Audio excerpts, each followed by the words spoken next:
faharoa momba ny zavatra telo mamotika an'ity Madagasikaratsika ty. Nanontany an' Jesosy aho hoe inona avy Jesosy ny zavatra tena mamotika an'izao firenenana izao. Dia reto zavatra telo reto no nambaran' Jesosy ahy hoe mamotika an'ity firenenantsika ty. Voalohany resaka fanjakana demokratika republikana zany izay nanomboka naorina tamin'ny 1960.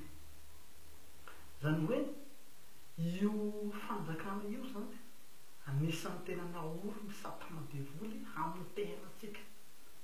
Dia raha tsika malala moa zany fa nandritry ny fitondrana ny fandimby teo dia nitotongana ny raharaham-pirenena, ary amin'izao fotoana izao dia latsaka anaty lavaka tanteraka ny firenena.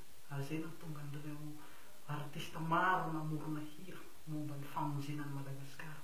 Zany hoe anisan'ny namotika indrindra zany ireo mpitondra fanjakana ny fandimby.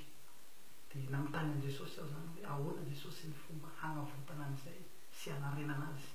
Dia hoy Jesosy tamiko hoe ny vahaolana dia ny fanjakan'Andriamanitra izay ampidininy eto Madagasikara dia ny fanjakam-pisorona. Io zany solution io.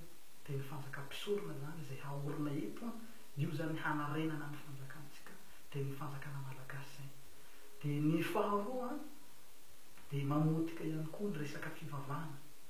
Tsy hoe zaho magnenjika kristiana, magnenjika fiangonana, fa anisan'ny hitako zany fa namotika ihany koa io Jesosy, satria tsy arakaraka ny zavatra nataon'i Jesosy tamin'ny voalohany zany hoe fananganana fiangonana tokana fivavahana kristiana ray, fa lasa fiangonana zato an-tapitrisy, lasa jatonjato nagnalingnaly karazam-piangonana tsy tampisaina. Raha iresaka fotsiny aho eto Madagasikara dia eo amin'ny zato latsaka eo zao ny fiangonana kristiana eto Madagasikara, zany hoe antokotoko-piangonana zany. Io koa zany anisan'ny namotika koa satria mizarazara ao am-poko marobe dia lasa mifanenjika, mifanaratsy, miady, lasa ady-poko, lasa mpisarasara-bazana sy ny karazana. Etsy zany ny politika na mpisarasara-bazana, eto koa ny fiangonana mpisarasara-bazana. Efa nangalatra ny harenantsika ny mpitondra fanjakana, mbola nangalatsa ny harenantsika koa ny mpitondra fivavahana. Io koa zany anisan'ny namotika. Ny vahaolana nomeny Jesosy zany, satria nanontany an'i Jesosy ny vahaolana izay dia ny famerenana ny fivavahana kristiana voalohany zany, averina indray ilay fivavahana kristiana voalohany, ilay miombona fankatia ray. Iny zany ilay vahaolana. Dia ny fahatelo farany Jesosy mamotika an'ity firenena ity koa dia resaka fitombenambe, zany hoe fijangajangana. Io zany tena anisan'ny tena mamotika. Raha ataoko hoe resaka fitombenana zany ataoko hoe eo amin'ny 70% eo zany eto Madagasikara tena liana, tena hoe mifantoka amin'ny resaka fitombenambe io, ary io tena manapotika koa io. Dia io zany tena hitako mamotika ny tanora, mampiady, manakorotana, betsaka ny olo miady fitombenana, manao mifampitifitra, mifamono faty amin'io fitombenana io. Dia nanontany an'i Jesosy momba ny solution io koa zany.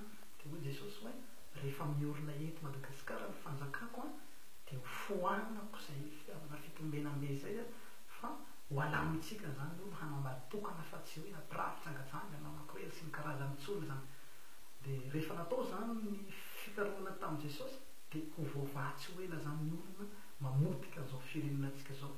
Raha fitinina zany dia ireo zavatra telo lehibe ireo zany tena namotika an'ity Madagasikara ty. Voalohany fitondrana republikanina, dia ny faharoa dia resaka fivavahana zany, dia ny fahatelo dia resaka fitsangana fitombenana zany. Fa misy solution daholo zany ireo zavatra telo ireo, dia ny fanjakam-pisorona, dia ny fivavahana kristiana amiray, dia ny fanafoanana ny fijangajangana eto Madagasikara. Zay zany solution.